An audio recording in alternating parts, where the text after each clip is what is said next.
and Democratic colleagues, it is truly an honor to join you tonight. Thank you, Kathy and Ray, for your nomination, for your generous words. And thanks to everyone who's here for the work that you're doing every day in your neighborhoods, our communities, our state, to make our Democratic Party and our democracy stronger. My name is Aaron Regenberg, and I'm running to be your Lieutenant Governor.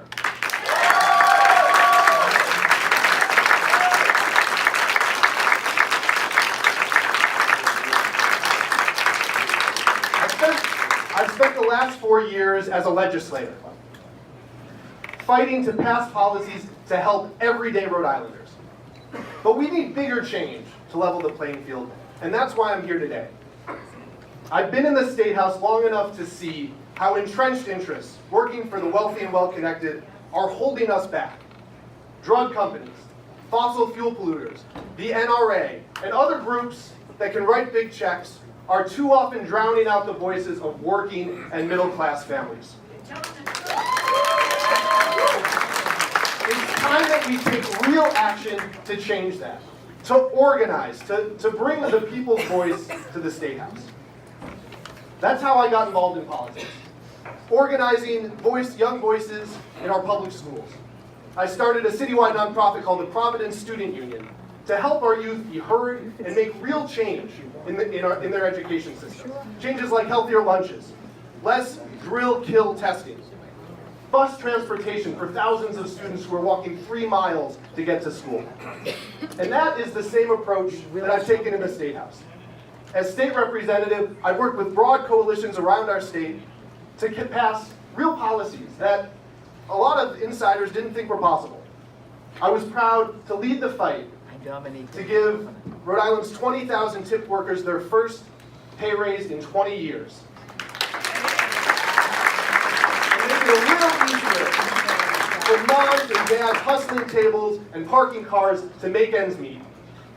I've pushed for bolder climate action and worked to create new clean energy programs to expand the benefits of clean energy to schools and homes in every city and town. I passed legislation to reduce our neighbors' risk of overdose by drugs.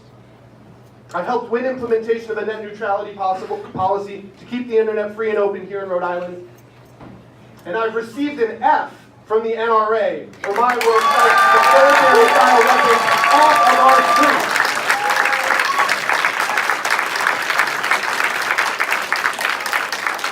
And last year, working alongside many of the people in this room, I was proud to lead the fight to guarantee paid sick days for over 100,000 Rhode Islanders who never before had that security.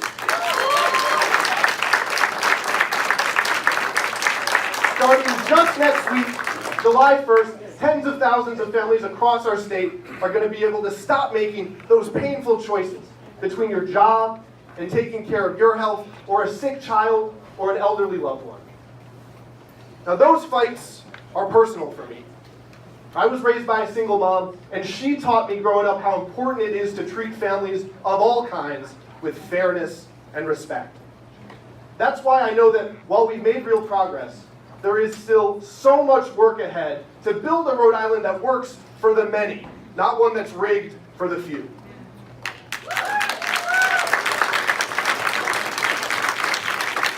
That, I believe, is what this race comes down to. Will our party, our Rhode Island Democratic Party, stand up for our core democratic values? Are we a party that will stand with working families who are demanding basic standards like sick time, a living wage, and pay equity? Or will we side with the corporate lobbyists who are standing in their way? Are we a party that will fight for health care as a fundamental human right? Or will we bow to the drug companies that want to keep health care a privilege for those who can afford it? Are we a party that will stand up for our public school students and teachers and families, or one that will give in to the Betsy DeVos privatization agenda?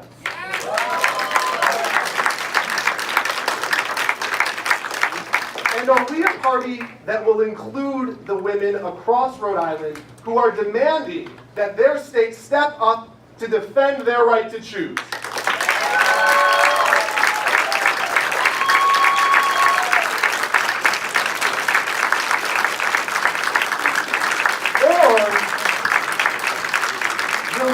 women in our state that taking action to protect their reproductive health care is not urgent, is merely a gesture.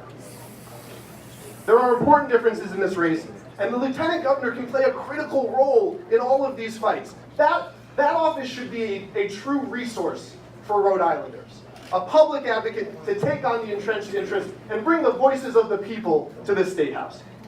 So that's why I'm in this race, and that's why I'm here today, because I'm committed to working hard across every community to build a coalition that represents our state. Now, I recognize the political realities with this endorsement. I know I'm running against an incumbent, and there's not really any precedent for a state committee endorsement for a challenger. But I wanted to come here to respect the process, and yes, to ask for your support and your vote.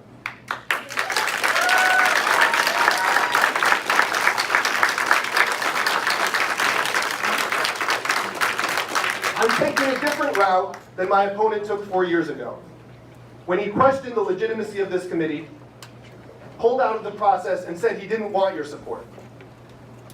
I understand that precedent will likely prevail tonight, but that makes it even more important for me to be here, to share my vision with you, to hear your ideas, to engage with and listen to all of you. Regardless of the outcome tonight, I commit to you right now that I will continue working hard to earn your trust on September 12th and to proudly support our party. Because I'm proud to be a Democrat. I'm proud to be a member of the party of FDR and Eleanor Roosevelt and the Kennedys. The party of Social Security and civil rights. The party of T.F. Green and Pell Grants. We have a proud history, and we need a new generation of leadership that's got the ideas and the energy necessary to take that tradition to the 2018 election and beyond. So that's why I'm so excited to continue working and fighting alongside all of you to make Rhode Island the best place it can possibly be for all of its people. Thank you so much for having me. Thank you for your support.